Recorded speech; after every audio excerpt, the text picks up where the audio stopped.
Ladies and gentlemen, RIP, Eagles undefeated season. A moment of silence for the undefeated season.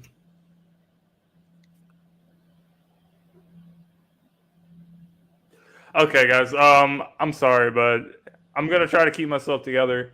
We are gonna have a little bit of a therapy session on this episode tonight because obviously what we saw last night. It's been less than 24 hours. Having the show on Tuesday night, following a loss on Monday night, makes it a little bit more difficult. So you guys are gonna kind of probably see some of the raw emotions and the immediate reaction. But I'm here with my co-host with the most, as always. What's up, Lindy? How you feeling? What a way to break in episode 20 on a loss.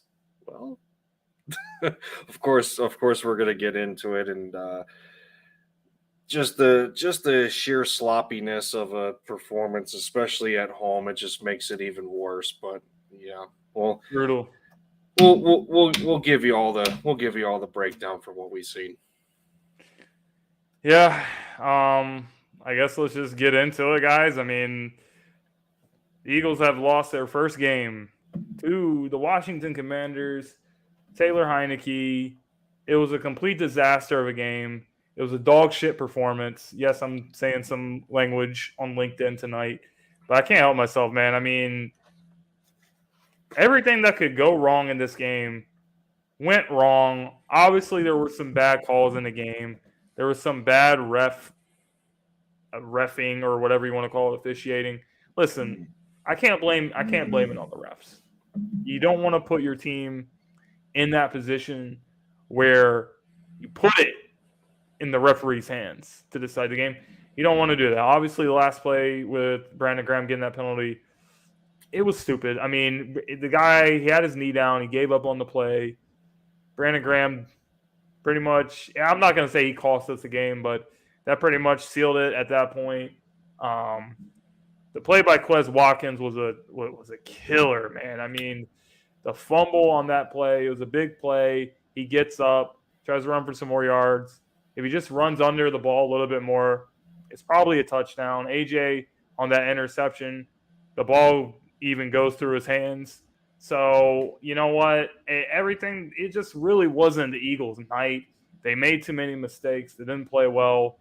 And Washington really used the Eagles' formula against them. If you look at the season, we're dominating time of possession. In the first half, we had the ball for like 7 minutes or something. They had the ball for pretty much the Washington had the ball for almost the entire first half. It was terrible, and they were running the same exact plays. They were running the ball first down, second down. They were getting 5 yards easily. They were running the ball all over us. The guys were getting blown off the line. A lot of these guys like Fletcher Cox, I was wrong about Fletcher Cox. I expected more from him to bounce back this season. He's looking like a guy that, can't take it anymore. He looks like a guy that needs to be retiring soon. And this run defense is suffering without Jordan Davis, and Jonathan Gannon is making no adjustments. He's making no adjustments. You don't have, a big dude like that people just can't run through anymore. So change it up a little bit. Get Nakobe Dean in there. Get Nakobe Dean in there and run 3 linebackers. Kaiser, TJ, and Nakobe out there. I think that's something that could help the run defense. But for some reason, they don't want to take the training wheels off of Nakobe Dean. He's just standing on the sideline. He's not playing. So Gannon needs to do something with the personnel. You don't have the same personnel. You got to make adjustments. He's not making any adjustments. And it's a huge problem. And it's not going to get any easier. The Eagles have to play Saquon Barkley twice in the division. You got to play Jonathan Taylor this week. You got to play some really talented, good running backs down the stretch. So the Eagles are going to have to figure it out, and they're going to have to figure it out probably before they get Jordan Davis back. So it's a huge problem that we have on our hands right now with Jonathan Gannon. I do expect the team to respond very well to it, though. I think that we're going to come out, we're going to flush this out, burn the film, put it behind us, and get a win against the Colts. And we're going to talk about that game later in the show. But brutal, dog shit performance. Not much to be said, but It was just wasn't our night at all. Yeah, and that bevy of running backs that you mentioned, that doesn't include Alvin Kamara. We have to face Dallas again on Christmas Eve, so Zeke and Tony Pollard. I think it was just this past game on a Sunday where you watched Justin Fields be just an absolute dual threat in terms of running and passing the football. I think he had like 134 yards or so in rushing. I'd have to go back to the box score to check, but Justin Fields was a monster that game. Aaron Jones, Derrick Henry, Jonathan Taylor, like I said, Alvin Kamara. We still have to play Saquon Barkley twice. This is just another example of what happens when you just don't clean up a continued mistake that you're making for how the team is playing. If you were to tell me going into this game, Jalen Hurts goes 17 to 26, 175 yards, 2 touchdowns, one interception. Like you'll take that interception so long as the team is still scoring.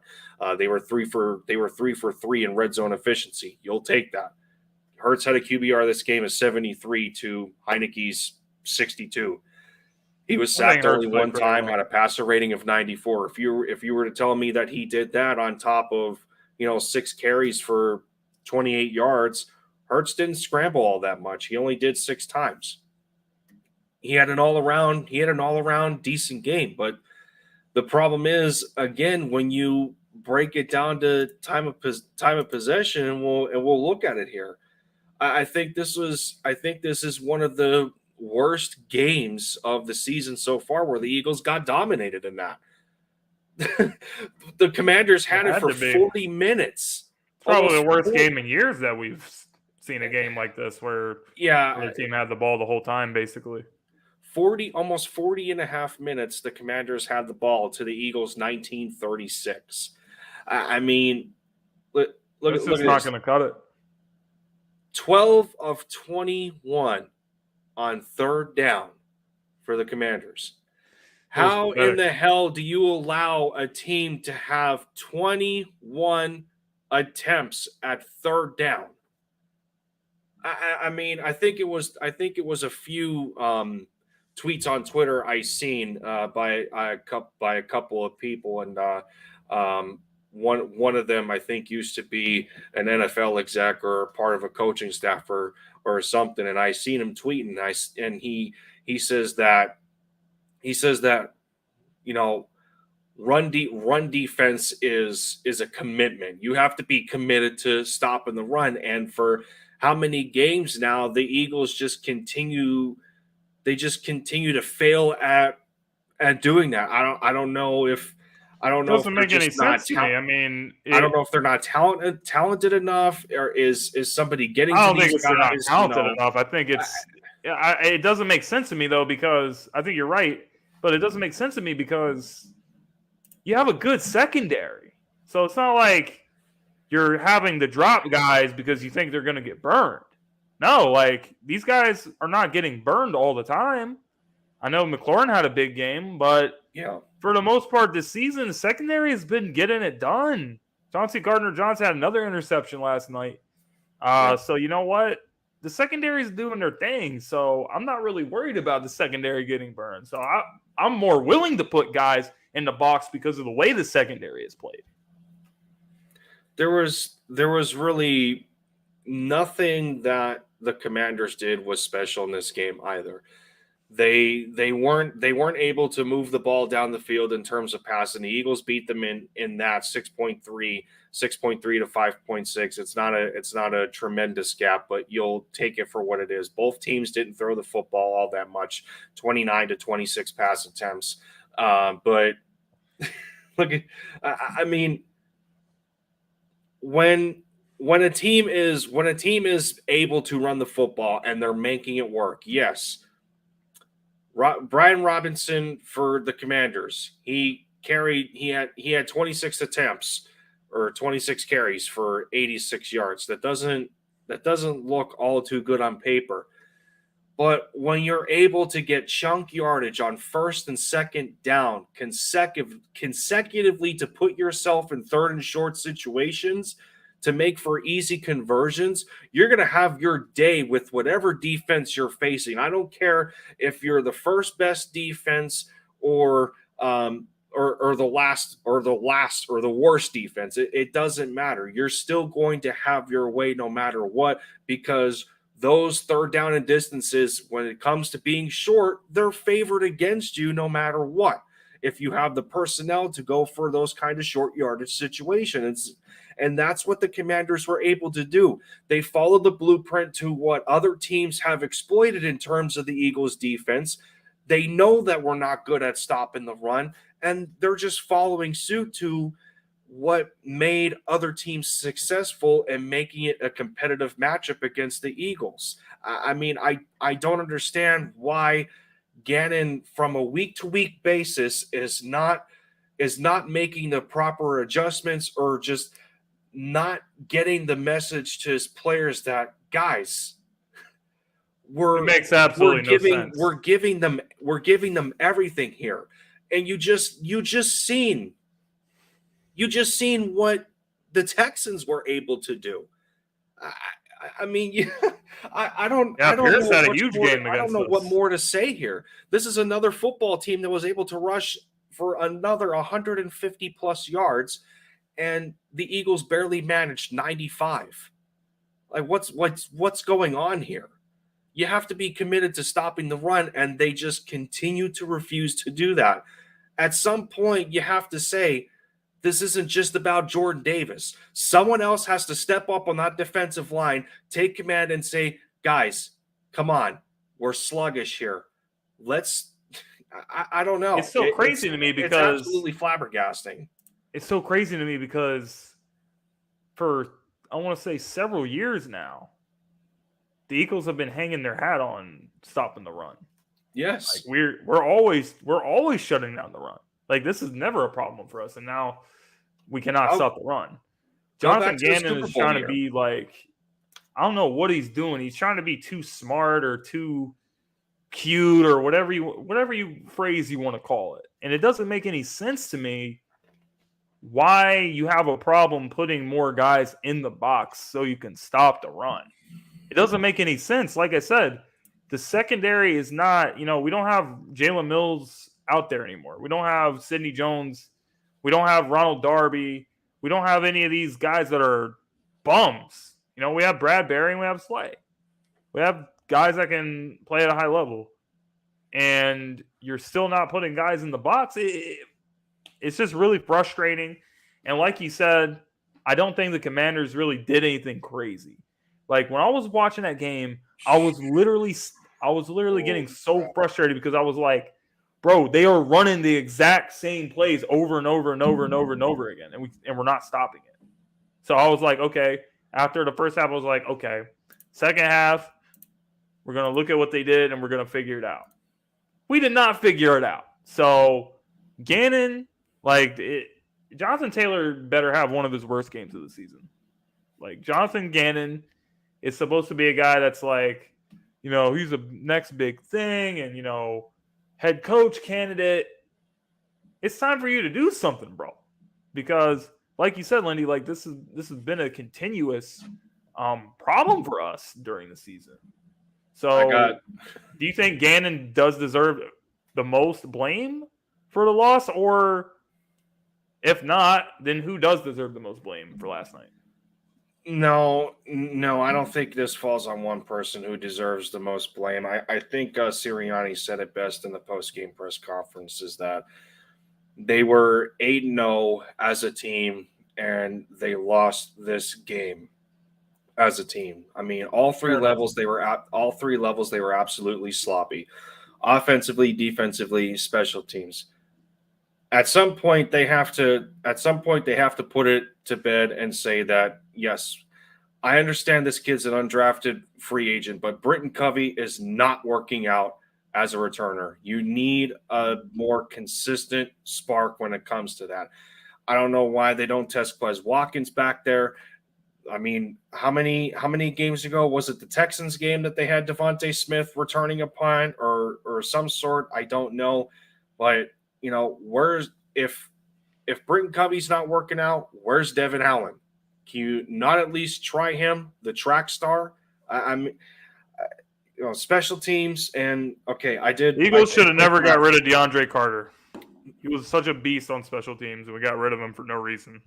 So when we're talking about run defense and knowing how much the Eagles emphasize their efficiency when it comes to run defense, through 9 games this year, Jonathan Gannon's defense at stopping the run is allowing on average 125 rush yards a game.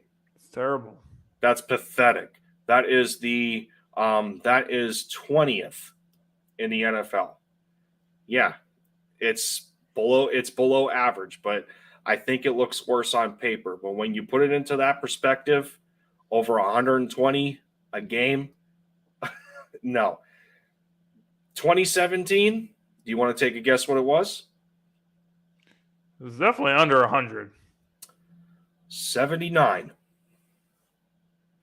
Teams barely accomplished No one could 80 run the against ball on that us. defense.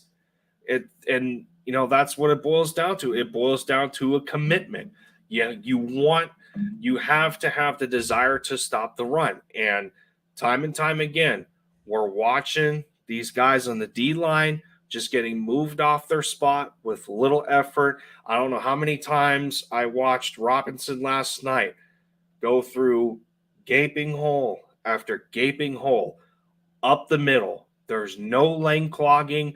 There's just no force of pushing these guys to the outside and letting your athletic linebackers make a tackle in the open field. There's none of that going on. Your secondary is still good enough to get the job done, although Terry McLaurin did have a field day against them. You knew Avonte Maddox was out. You're still able to force turnovers. You had the forced fumble by Josh Sweat. Chauncey Gardner-Johnson had another interception. You can get it done on that front. But if you're just going to allow teams on a week-to-week basis run all over you to help them set up the pass, then you got a problem there. And then offensively, I'd have to say that this is probably the sloppiest fourth quarter I've watched this season to date. I think it absolutely was. They had 2 fumbles in the fourth quarter. The Quez Watkins, I believe it was the Quez Watkins one, and then you had the fumble by Dallas Goedert, which even though that shouldn't have been a fumble because it was a face mask. I don't know how you missed that face mask. That's literally was looking right at him in front of your face. I don't know how you missed that, but if you see the replay, the ref is looking right at him as he's getting his face mask yanked.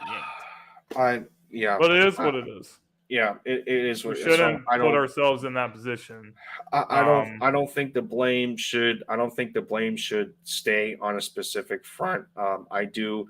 It was just a bad game all around. Yeah, I do agree with Sirianni on the premise that this goes across all 3 levels, and it doesn't include just the players. It also includes the coaches for not putting them in a position to succeed. They could have righted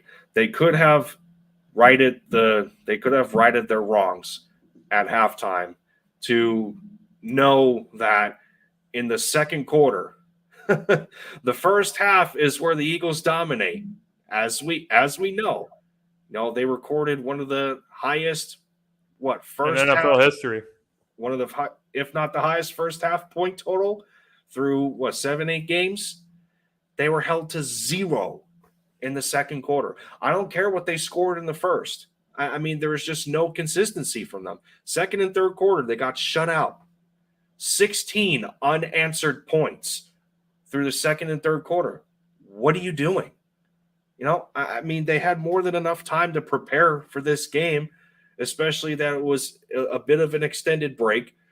You come home to the Link, in front of the Philly crowd, and this is what you do? No, it's just I don't know where the preparation was. It's just I don't know It where was brutal. preparation, emotion. They looked flat. End of story. They looked absolutely flat. They were definitely flat. So, with all that being said, how do the Eagles get back on track? Like, what is the main things that needs to happen over the rest of the season to make sure we don't end up in any type of situations like this? So obviously, adjusting with Jonathan Gannon is probably number one, because it's just been a recurring problem. It's been going on and on with the run defense this season. Hasn't looked good. So obviously, Jordan Davis is still going to be out for a significant amount of time. So with that being said, you gotta figure it out. You're going to have to change personnel. Him not being there is a big loss. So it's like I said. I mean, I want to see more Nakobe Dean. I think that running 4-3, get 3 linebackers out there. You got some guys with some speed. You got some guys that can tackle and make stuff happen. TJ Edwards been balling. Kaiser White has been good this year for us.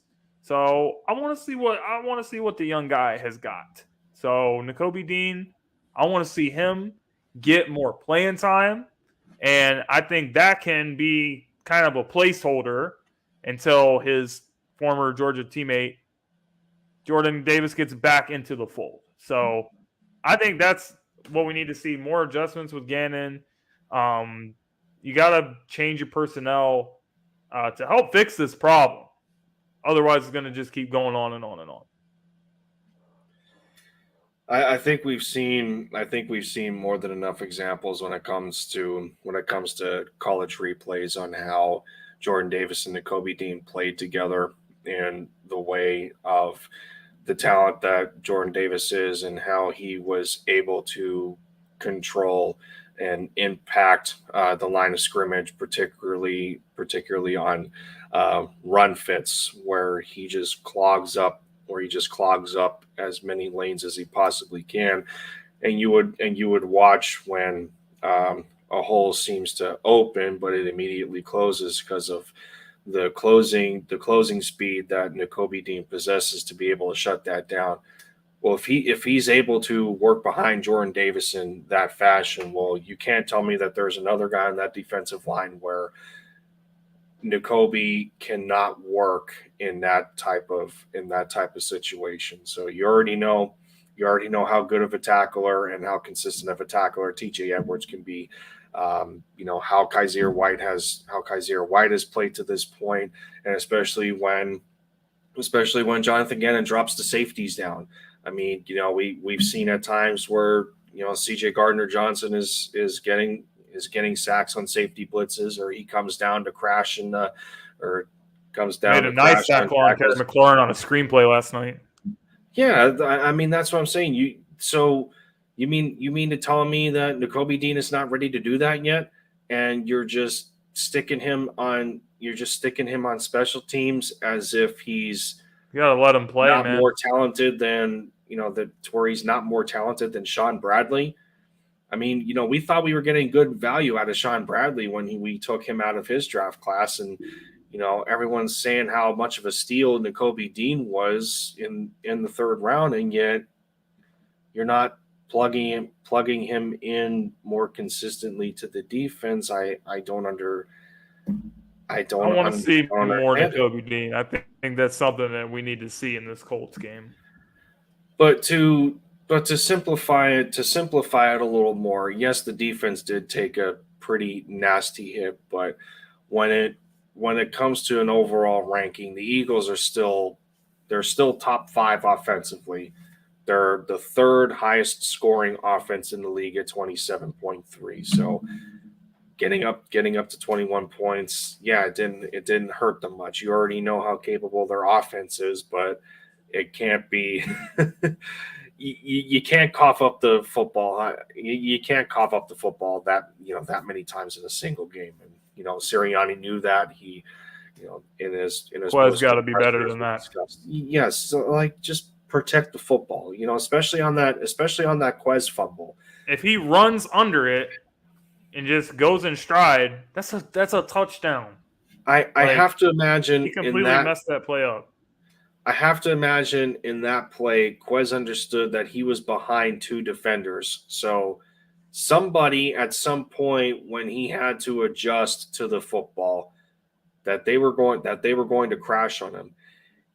Even then to sacrifice a touchdown, but to guarantee that you have possession, just at least stay down with it and trying to recover after the catch. I know you want to get as much yards as you can, but in that situation, do you want to risk the opposing defense forcing a turnover on you, because those are the type of plays that win and lose games? You just don't have the situational awareness for that. I don't know, but defensively, again, the Eagles are still top 10 in that. They're still only allowing 19 points a game. They're at 18.6. That's good for 7th best in all of football. And I know we're making it seem like it's the end of the world after the Eagles' very first loss of the season. I mean, the Eagles were the only undefeated team left. But I think it's in the fashion of how the Eagles lost, understanding that, despite some of the mistakes we've seen have just come to haunt them. Yeah, I don't understand it. Yeah, we knew we didn't have Avonte Maddox that game, and we had to elevate Mario Goodrich, and he came up, and Blankenship was in there for a few plays, which he didn't at some points he didn't look very good. But I think when you look at the Eagles overall statistically, it's kind of easy to point out where they need to improve. Again, when it comes to run defense, they're pretty poor. They're 25th in yards per carry allowed at 4.7. That's not going to cut it. Yes, they're only giving up the 14th most touchdowns at 8, but when you're just allowing a team to march up and down the field, allowing the run to set up the pass, it's just a recipe for disaster. They're 20th in yards allowed, 14th in touchdowns allowed, 25th in yards per carry allowed, 15th in attempts. That's where most of their problems are existing. Third down efficiency, again, they're not very good. They're 20th in the league. Fourth down conversion efficiency, they're third worst at 29th. I mean, yeah, it's right there. It's right there in front of your face. Secondary, the secondary, there's not much issues. I mean, how many 100-yard receiving games against an opposing offense can you think off the top of your head that the Eagles have allowed? Next to none. I think of one other than this one. Not off the top of my head. I mean, there's maybe St. Brown. Do you have 100 yards? I'd have to check that one quick. Let me look at the box here. I guess that takes us to a good point. We're going to take a short commercial break here, and once we get back, got some bad news on the Eagles injury front. Dallas Goedert expected to miss some significant times, but first, a word from our sponsor. Sports fans are gearing up and saving big at Fanatics.com, the world's largest collection of officially licensed fan gear. From all the leagues, teams, and players you love, unique one-of-a-kind designs exclusively by Fanatics, and autographed collectibles from today's biggest stars shipped directly to your home. Join Fanatics Rewards for free to earn fan cash on every purchase. Shop now and for a limited time, get 20% off all orders. Fanatics.com, officially licensed everything. Fanatics, official sponsor of the Linc'd In Podcast. Order all your officially licensed gear and stuff. Use the link in the description. You guys can help us out as well. So, Dallas Goedert is going to miss significant time, guys, with a shoulder injury. This is brutal for the Eagles offense because Dallas is such a big part of what we do, man. Like, we just get this guy the ball. We get him the ball in different ways. He's huge in the intermediate game. That tight end screen, they love that play. They run that with him to no end. They've tried to run it a few times last night as well. This sucks. This absolutely sucks. We don't know when he's going to get back. Could he be back in time for the playoffs? I don't know, man. We're going to have to see how everything goes and how he progresses and gets healthy and stuff. Shoulder injuries, those are pretty serious injuries, and those take pretty good amount of time to heal from and be 100%. So I don't know, man. Like these other guys, Jack Stoll, they've made some plays here and there. Calcaterra, I don't know, man. Yeah, you activate Tyree Jackson. It's been about 2 or 3 weeks since then. So what's going to happen with this tight end position? That's going to be the biggest question mark. We're probably going to have to go to a tight end by committee type of thing, I would assume, because not a single one of these guys is going to replace the production of Goedert. And losing him, it's absolutely brutal. So this really, really sucks for the Eagles. Well, I honestly can't. Well, before we went to commercial break, you were wondering how many yards Amon-Ra St. Brown had in the Week 1 matchup against us. He only had 64 on 8 catches. So I think the second closest receiver against us was probably Hollywood Brown before he got traded. I think he had 9 for 84. So I think Terry McLaurin, if memory serves me correct here in research, is probably the first receiver to hit over 100 yards against us. But I would have to go through the rest of the previous games. But no, I mean there's rumors going around right now that potentially Dallas Goedert could see an IR visit, and that's the last thing that we could ask for, especially 9 games in. We're in the back half of the season. Every game that the Eagles play is just one step higher in priority to securing their one seed in the NFC, because they still clearly have the best shot in achieving that with the way the rest of the NFC is looking right now. With some teams on the come up, and you just watched Tampa Bay get that win in Germany against Seattle. So it's kind of halting things a little bit in terms of second place in that conference, but.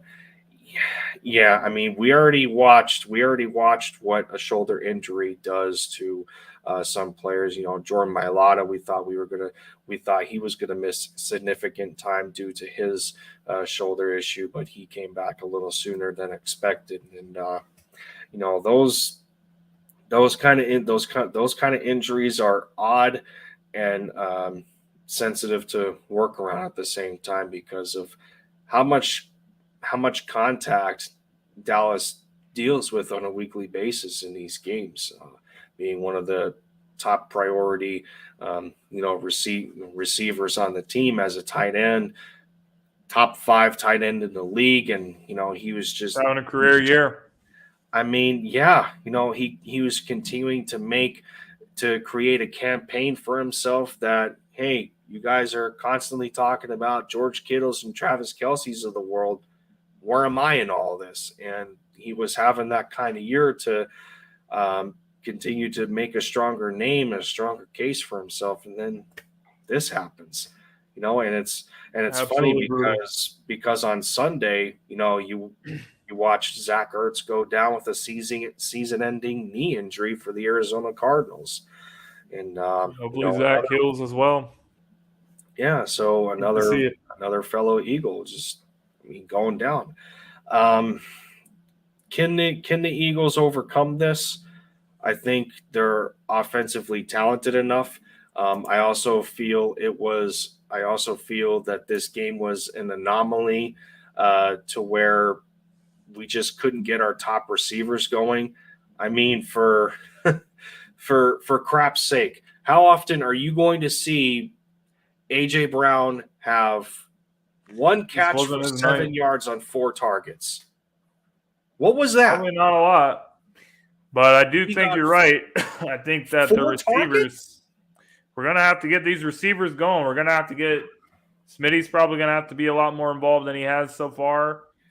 AJ's probably going to have to be even more involved, even though he's pretty much been a big focal point for us. And Quez has got to put these mistakes behind him. Like, I hope that this that costly turnover, I hope it does not get in his head. I hope he can just kind of flush it out.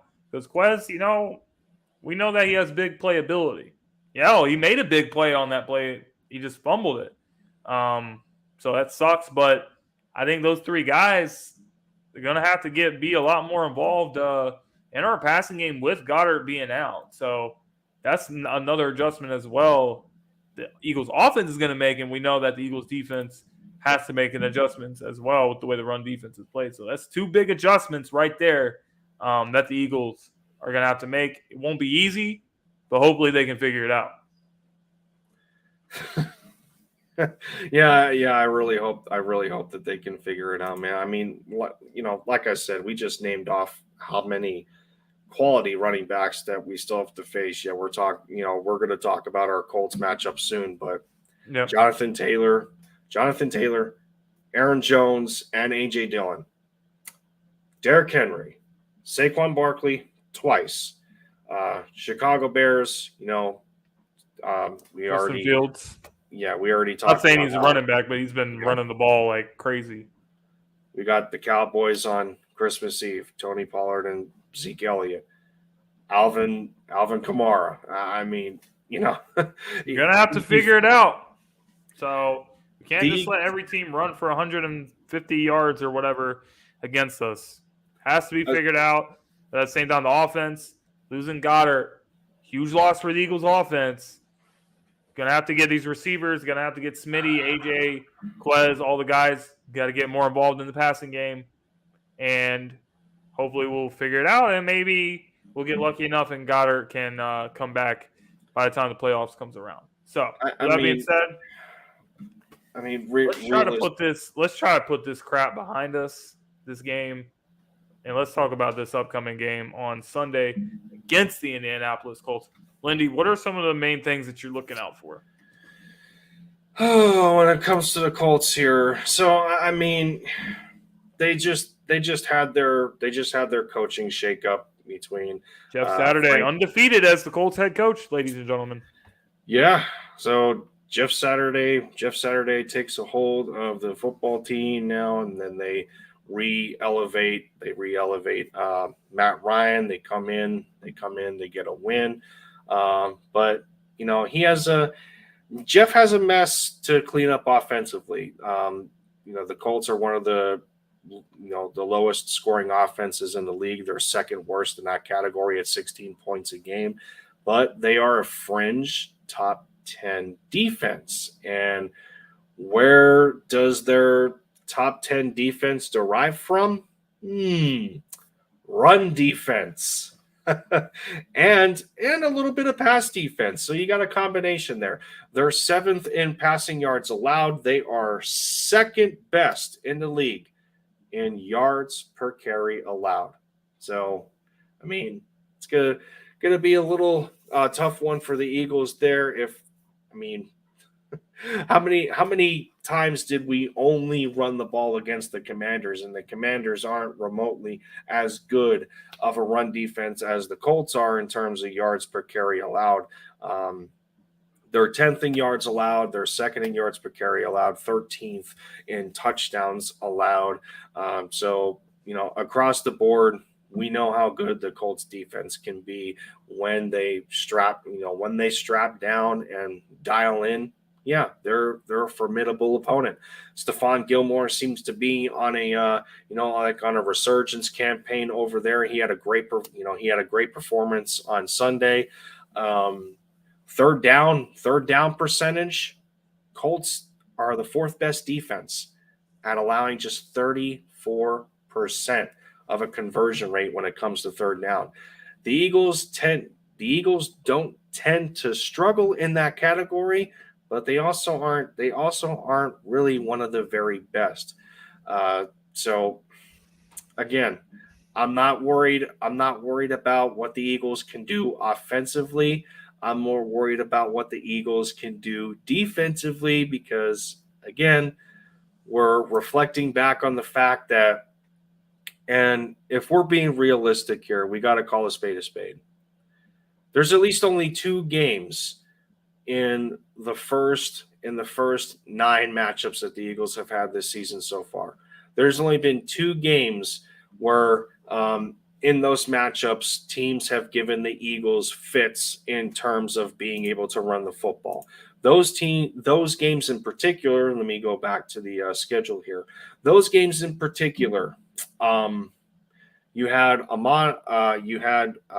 DeAndre Swift rush for 100 plus in week 1, and then you had Dameon Pierce, the rookie, just completely abuse you in that game. So the rest of the games defensively, Lions rushed for 181 yards that game, and I think the Houston Texans ran for 168. It doesn't look good. It doesn't look good across the board as a whole for Philly. So that's something that the trend has to stop.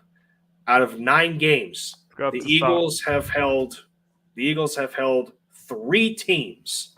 3 of those games, they held teams to under 100 yards. The rest of them, well, the worst was against the Detroit Lions at 181. So, I mean, that really ain't gonna cut it, fam. No, something gotta give. You think you're gonna get a break with Jonathan Taylor?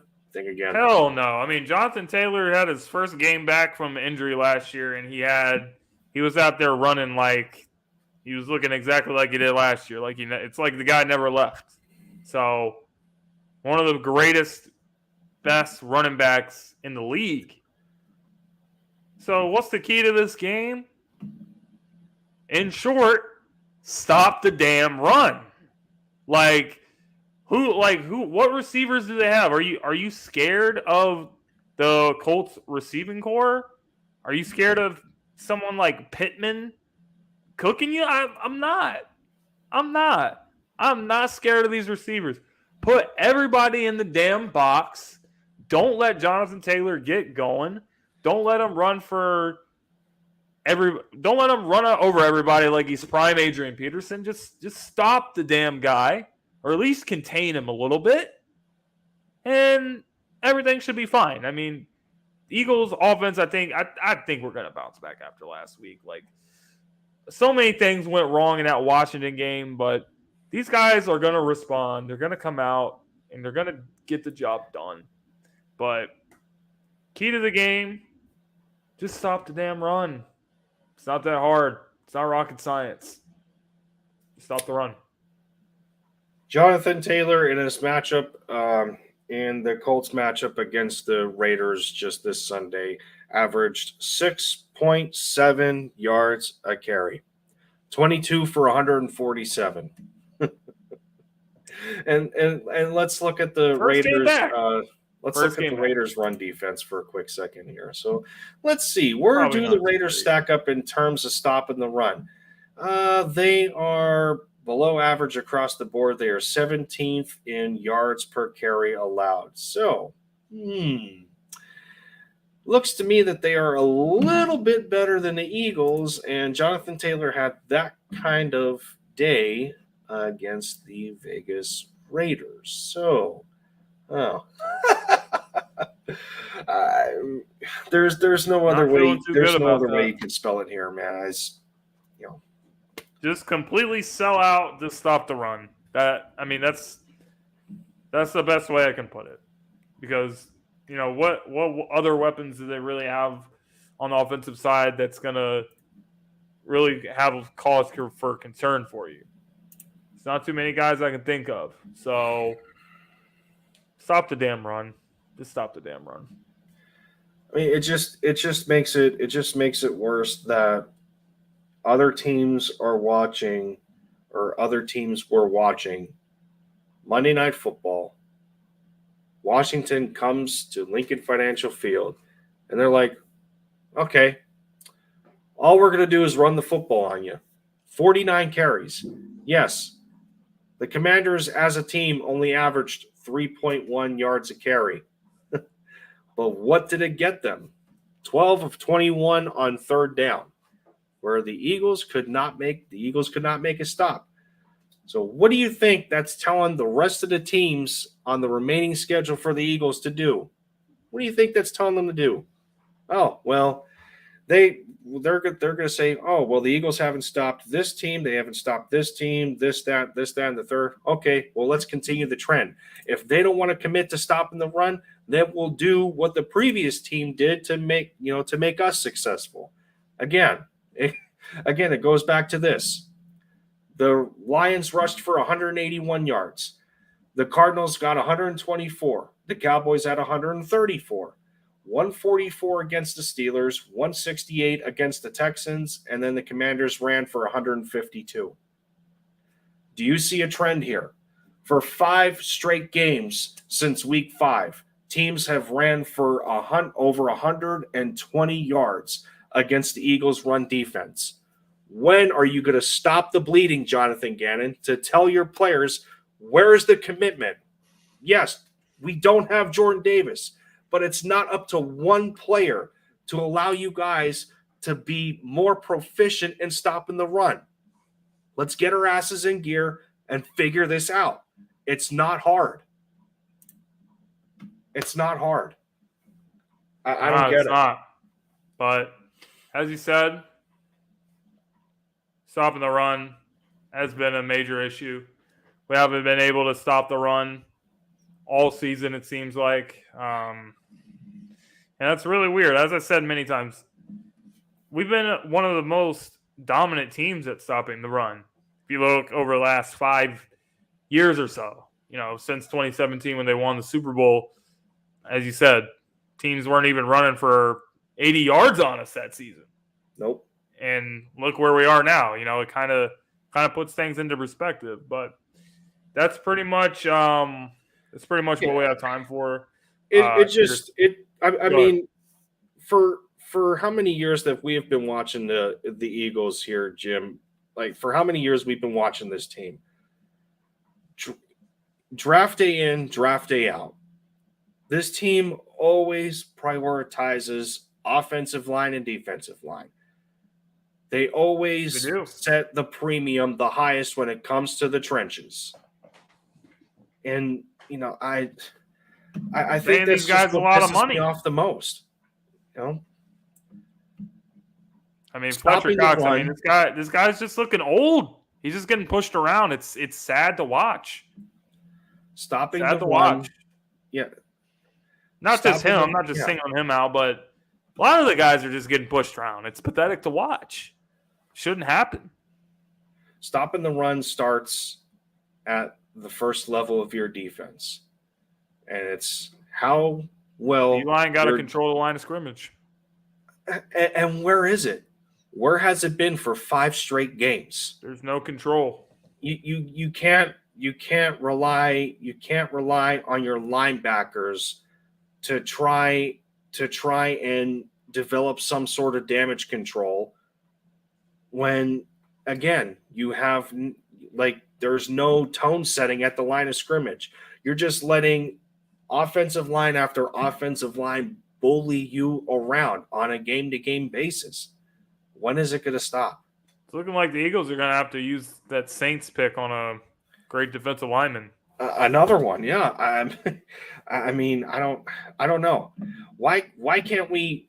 And I don't want to boil this down to coaching though, but can we try and find a Jeff Stoutland for the defensive line? Seriously though, how beneficial that would be for how damn good Jeff Stoutland is as an offensive line coach, for how many guys he's been able to develop when it comes to the players. A lot of guys. Can we find one? Can we find one of those? I'm sure Tracy Rocker is good at it. I'm sure Tracy Rocker is good at his job, but this isn't looking good on him. This isn't looking good on the defensive coordinator. And it's not looking good as a whole. I don't think any of us understand why there just seems to be no improvement week in and week out. The Eagles damn sure don't. The Eagles for two consecutive games. 2 consecutive games, the Eagles come off of a bye week, and they had an extended break after the Texans game. All that time for preparation. Where was it? Watching this team get pushed around like that, it's just embarrassing, guys. But that's pretty much what we have time for here tonight. Linc'd In Podcast every Tuesday nights from 9:30 Eastern to 10:30-ish Eastern. But Lindy, you working on anything right now that you want to let the people know about? Where they can follow you, where they can find you, any stuff like that? Well, I tend to keep myself as active as I possibly can on Twitter, and my YouTube channel personally has taken a bit of a hit with my career change and the commitment I've made to making some positive changes in my life outside of YouTube, but I did make the promise to stay committed as I am to the podcast, man, because we got big things we want to accomplish for this, and 20 episodes already is a pretty damn cool, pretty damn milestone. Good. It's a cool milestone, and I think the popularity is growing, and we can only go nowhere but up right now. So yeah, I'm not going anywhere when it comes to the podcast, and then maybe the channel soon enough will return to its former glory of being a little more consistent. Absolutely. So we want to thank everybody for tuning in tonight. Like we said, you can find us here Tuesday nights, 9:30 p.m. Eastern, talking everything Eagles. That being said, we will see you guys next time.